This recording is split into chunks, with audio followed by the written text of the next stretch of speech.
Hello everyone, my name is Sarah Makasling and my topic is all about provinces of the Region 7. The first region of Region 7 is the Cebu. So Cebu is a vibrant province in the Philippines Central Visayas region, known as the gateway to 1,000 journeys and home to the country's oldest city, Cebu City. Bantayan Island is one of the tourist attractions of Cebu. Bantayan Island is a serene tropical paradise of the northern coast of Cebu, known for its powdery white beaches, laid-back vibe, and stunning natural scenery. So, the next attraction of Cebu is Kawasan Falls. Kawasan Falls is a famous natural attraction in Badian, southwestern Cebu, Philippines, known for its emerald green spring water and three-tiered cascades. So last is Fort San Pedro. Fort San Pedro is a historic military fort in Cebu City, Philippines, renowned as the country's oldest and smallest triangular bastion fort. Now let's proceed the cuisine and delicacies of Cebu. So first is lechon. Cebu lechon is one of the most iconic and celebrated dishes in the Philippines, renowned globally for its crispy skin, succulent meat, and rich cultural significance. So next is Tusloboa. It's a iconic Cebuano street food that translates to dip in bubbles, known for its unique flavor and communal dining style. Last is ginabot. Ginabot is a beloved Cebuano street food, often called the local version of Chicharon Bulaklak or flower-shaped pork cracklings, due to its distinctive appearance and texture. Now let's proceed the Festival of Cebu. First is Sinolog. Sinolog Festival is Cebu's most iconic and grandest celebration, held every third Sunday of January to honor the Santo Niño or Child Jesus, the Philippines' oldest religious relic. It's also recognized as one of the world's largest religious festivals, drawing millions of locals and tourists annually. Next is Haladaya Festival.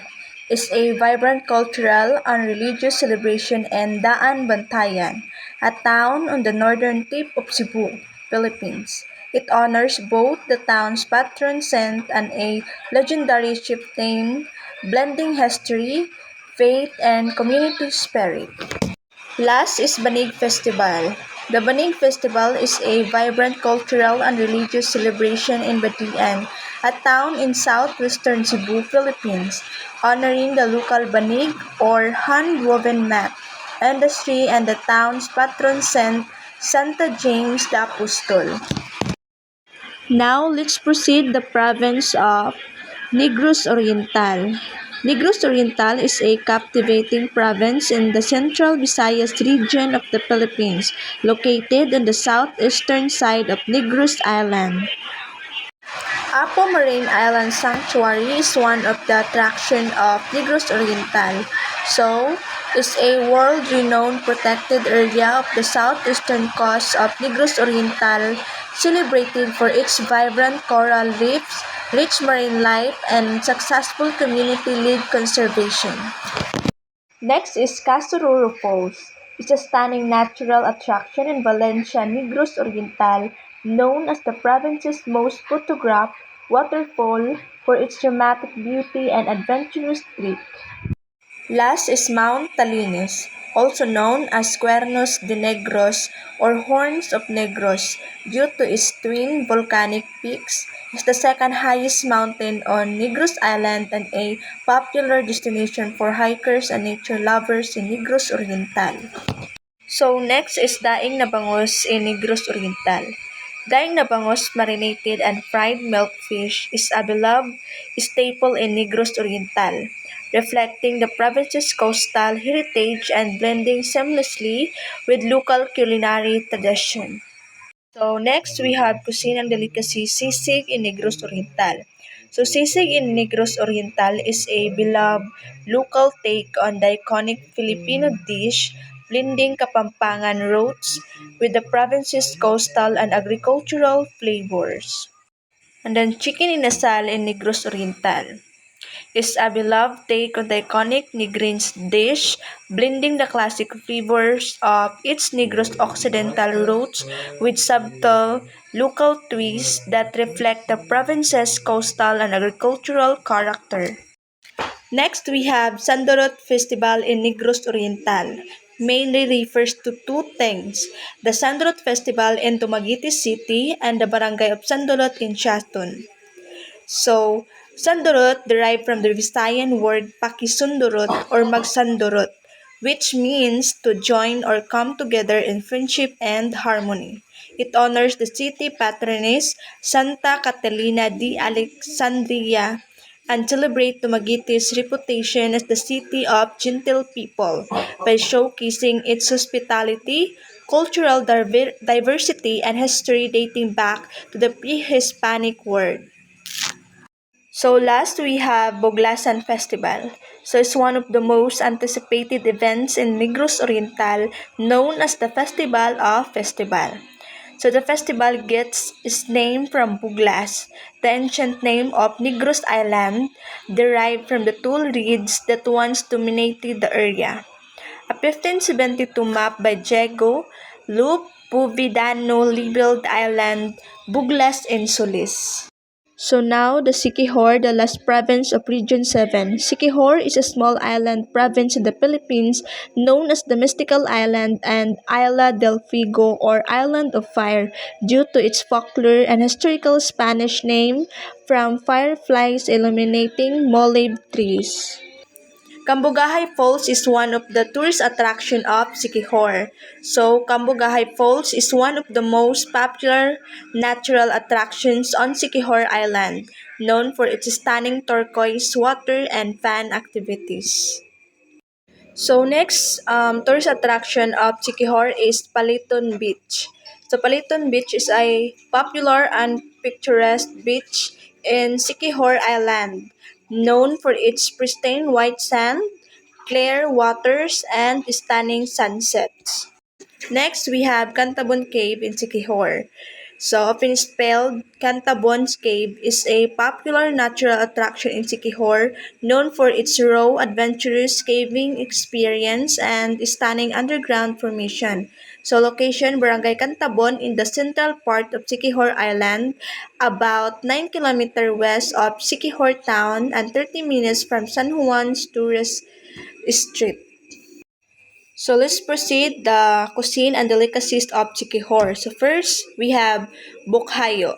In Siquijor, Bokhayo typically refers to a beloved traditional Filipino dessert made from sweetened young coconut or buko strips, which is popular across the island as a snack or souvenir. Next, we have Biko in Siquijor. So, Biko is a beloved traditional Filipino sweet rice cake that's also a popular snack and pasalubong in Siquijor. Last, we have Sutukil in Siquijor. So, Sutukil isn't unique to Siquijor, but it's a popular seafood dining experience on the island, offering a mix of three classic Visayan. Now let's proceed the festival of Chiquihor. First, we have Dilaab Festival. So, Dilaab means bright flame in the local language, a nod to the island old Spanish name Isla del Fuego or Island of Fire, given because fireflies once swarm its molive trees at night. Last, we have Bugwas Festival in Siquijor. So, the Bugwas Festival is a lively harvest celebration in San Juan, Siquijor, honoring the town's patron saint and natural blessing. The highly urbanized cities in Cebu are Cebu City, Lapu-Lapu City, and Mandawi City.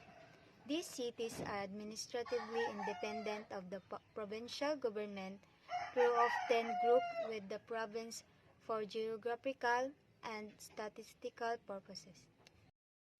First is Cebu City. Cebu City is a highly urbanized coastal city in the central Visayas region of the Philippines, often called the Queen City of the South.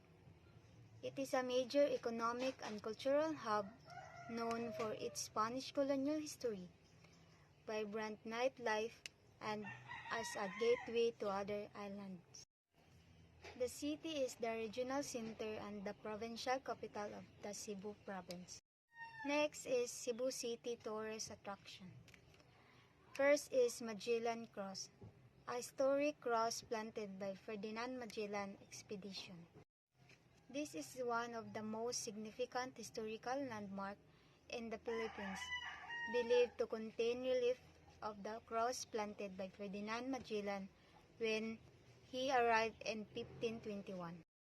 Next is Basilica del Santo Niño, the oldest Roman Catholic church in the Philippines, housing the image of the Santo Niño.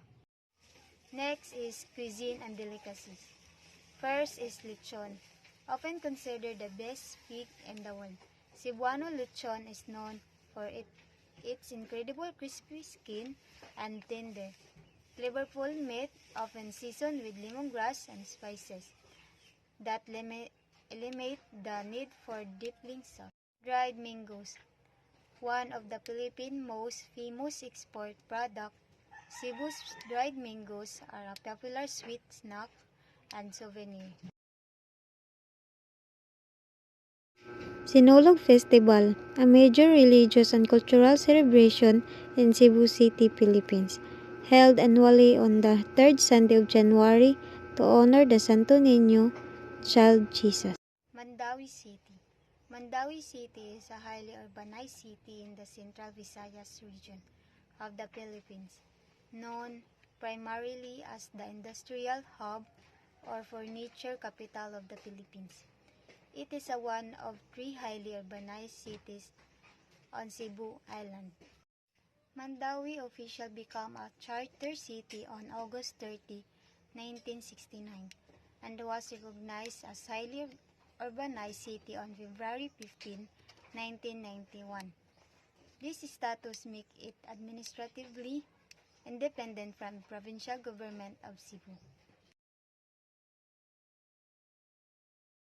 Malapascua Island, a well-known island north of Cebu City, famous for its white sand beaches and clear Tagaktak, a crunchy fritter made from sticky rice and coconut milk.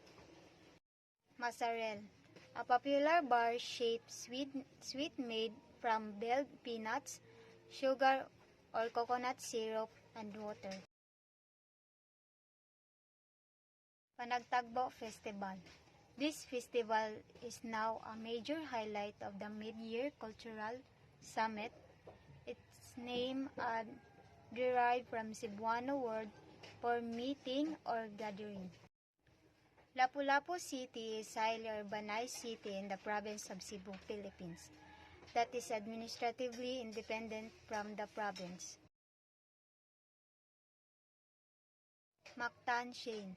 This historic park is home to the Lapu-Lapu Monument, a 20-meter bronze statue of the native chieftain who defied Ferdinand Magellan in the 1521 Battle of Mactan, and the Magellan Shrine, a large memorial obelisk dedicated to the Portuguese explorer. Lango Island is an ecological gem located just off the coast of Mactan Island, Cebu in the Philippines. It is primarily known for its Olango Island Wildlife Sanctuary. Sutukil. This is a popular dining concept at the Mactan Shrine area, where you can select fresh seafood. Chocolanay, a popular local bread that is a pie filled with melted chocolate. The major festival in Lapu-Lapu City is the Kadaugan sa Mactan, a month-long commemoration of the historic Battle of Mactan. The city also holds the Garbo sa Lapu-Lapu Festival and the annual festa for its patroness and Nuestra Señora del Regla. The annual Kadaugan sa Mactan Festival commemorates the victory of local chieftain Lapu-Lapu against Spanish force led by Ferdinand Magellan in the Battle of Mactan in 1521. Mabuhay! I am